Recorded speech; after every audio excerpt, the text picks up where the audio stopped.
पाकिस्तान का नाम सुनते ही आंखों के सामने दहशतगर्दी और आतंकवाद का एक घिनौना चेहरा सामने आ जाता है। पाकिस्तान कुछ न कुछ ऐसा करता रहता है जिससे ये पता चलता है कि वो भारत और भारतवासियों से किस कदर नफरत करता है, फिर वो चाहे हिंदू हो या फिर हो मुसलमान। पाकिस्तानी जेल में बंद ISI एजेंट कलीम के पिता ने भारत आकर कुछ ऐसी बातें बताई जिसे सुनकर आप कहेंगे कि क्या वाकई कोई देश इतनी घिनौनी हरकतें कर सकता है, वो भी अपने पड़ोसी मुल्क के साथ। तो आइए आपका और ज्यादा समय न लेते हुए वीडियो की शुरुआत करते हैं।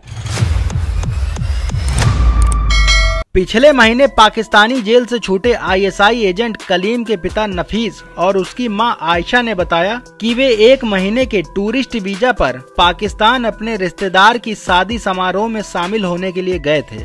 इंडिया वापस लौटते समय एयरपोर्ट पर कस्टम अधिकारियों से बहस हो गई और बहस सिर्फ इसलिए हो गई क्योंकि वे रिश्तेदारों द्वारा दिए गए कुछ तोहफे और खाने पीने की चीज इंडिया ला रहे थे, जिसे कस्टम अधिकारियों ने रोक लिया और जब्त कर लिया। इसी को लेकर उनकी तीखी नोकझोंक होती है, जिसके बाद नफीस और आयशा को गिरफ्तार कर लिया जाता है और कोर्ट ने उनको 2 महीने की सजा सुनाते हुए पाकिस्तान के कोटला जेल में बंद कर दिया।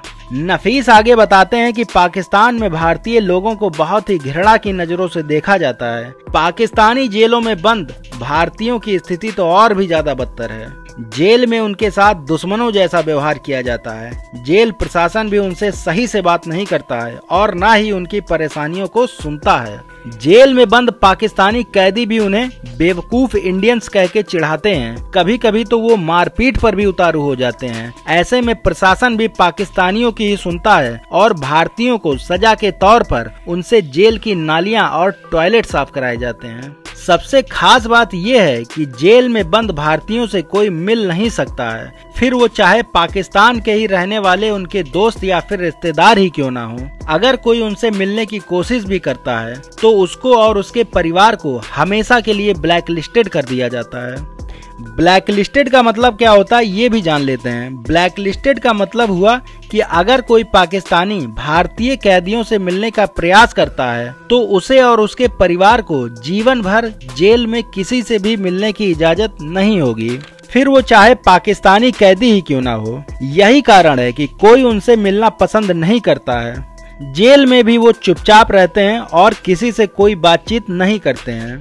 नफीस बताते हैं कि उनको सजा तो सिर्फ 2 महीने की हुई थी, लेकिन पैरवी न होने के कारण उनको 2.5 साल जेल में रहना पड़ा। सूत्रों के अनुसार पाकिस्तान के कोटला, मुजफ्फराबाद और कई अन्य जेलों में 200 से भी ज्यादा ऐसे भारतीय कैदी हैं जिनकी सजा तो पूरी हो गई है, लेकिन फिर भी वो अभी तक जेलों में ही बंद हैं और अपनी रिहाई का इंतजार कर रहे हैं। और हिंदुस्तान में बैठा उनका परिवार उनके आने का इंतजार कर रहा है, जो शायद कभी पूरा ना हो सके। G20 global investor summit, BRICS सम्मेलन और न जाने कितने बड़े बड़े सम्मेलन होते रहते हैं, तो क्या कोई ऐसा सम्मेलन नहीं हो सकता है जिसमें इस बात को तय किया जा सके कि पाकिस्तानी जेलों में जितने भी भारतीय बंद हैं जिनकी सजा पूरी हो चुकी है, उन्हें क्यों न रिहा कर दिया जाए, जिससे वो अपनी बची हुई जिंदगी को अपने परिवार के साथ बिता सकें। वे भी ईद, बकरीद, होली, दिवाली और मुहर्रम, रक्षाबंधन जैसे त्योहारों को अपने परिवार, अपने दोस्तों और अपने रिश्तेदारों के साथ सेलिब्रेट कर सकें। तो साथियों, आपका इस बारे में क्या विचार है? अपनी राय मुझे कमेंट करके बताइए और अगर वीडियो आपको अच्छी लगी हो तो प्लीज मेरे चैनल को सब्सक्राइब और वीडियो को लाइक कर लीजिए। तो चलिए मिलते हैं एक और नई वीडियो के साथ। तब तक के लिए आप सभी को जय हिंद, जय भारत।